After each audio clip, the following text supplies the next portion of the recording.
Pag alas 8 daw. So, ending na tayo. Kaso may tumawag yung... Hindi na siguro pupunta yun. Baka bukas na pumunta yun. May magpapaservice daw ngayon. Kaso, naantay ko. Hindi kami makauwi. Ngayon, nag-alisan na yung mga tao. Alas 8 na. Kami na lang ni Nico dito kasi may... Paalis na kami. Biglang may nag-down pa, no? Sino yung nag-down sa atin? From Bicol? Oo, nung name niya siya. Ito kaka-down lang. Galing Bicol pa. From Bicol pa. So, EcoSport na pula. Pula ang hanap nila, sir. Okay. So, yan. Oh, ito.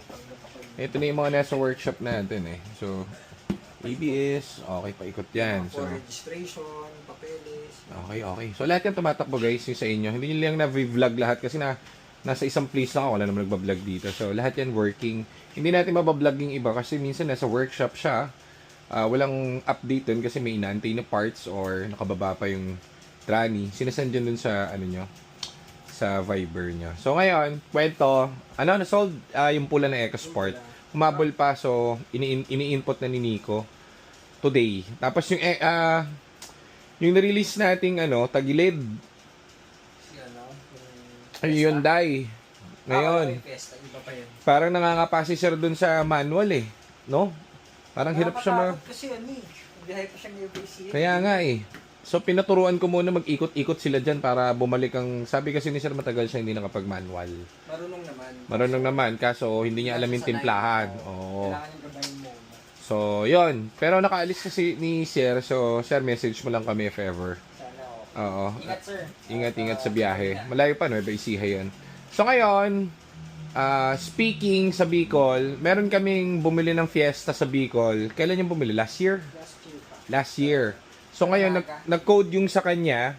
So, Stiganaga si ma'am. So, nag-code yung sa kanya ng clutch malfunction. Overheat? Parang overheat. So, ngayon, tumawag sa amin yung owner. Then, may contact tayo doon na expert mechanic din na ka-tie up natin. So, pinuntahan siya agad. Within a day, kinabukasan agad. Dahil gusto namin magamit nung may-ari yung kotse. Syempre, last year pa yun eh. Upon checking, nung chinek nung kotse, ano sabi ni Boss Roy? Kaya daw pala nagko-code.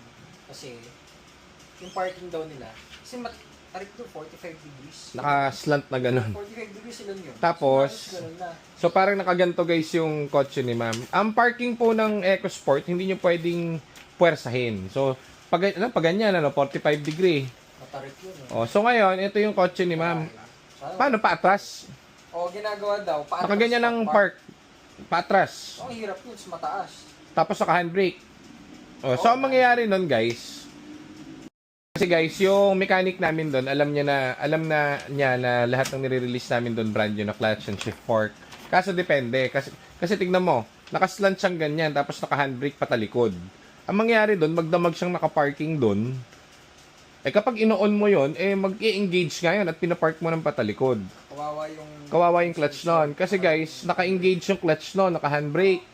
Talagang mag-overheat yon. Kasi mapupudpo rin talaga nun yung Saka yung mismo, yung clutch mo. kapag ina-atras nila, syempre Lumalaban eh. Yung clutch at Masusunog talaga yon. Okay naman kasi na-reprogram na nung mechanic natin doon. So, very goods na test drive na rin nila. Everything okay. Kaso, in-advise na lang yung may-ari kasi hindi pwede siyang i-park ng paganyan po. Any kotse na masusunog po ang clutch ng pag naka-engage. Mas better dyan, ilagay nyo po sa flat surface, kahit medyo paganyan. Huwag naman yung 40, napakataas daw po, sabi nung mechanic natin dyan. Napakatarik. Tapos paatras pa. Dapat nga mas okay pa paharap no? Pag ganyan, paharap. Mas safe yun. Ayun lang. So, goods agad yung Fiesta natin from Bicol, pare. Very goods. Nakawin sir? Tinuruan ko lang sa magdal. Mamamatay kasi. Tinuruan mo na. Medyo gumagaling na ba? Tinuro mo ba yung reverse kay sir? Oo, tinuruan. Alam niya na? Okay, very good. Andiyan pa pala si sir. So, Ikot-ikot mo lang. ikot-ikot muna para warm up. Pero dati siya nagmamanual, pare. Oo.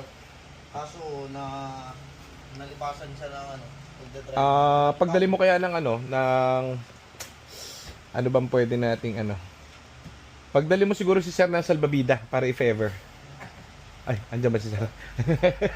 Andyan ba si sir? Papasukin mo muna si sir.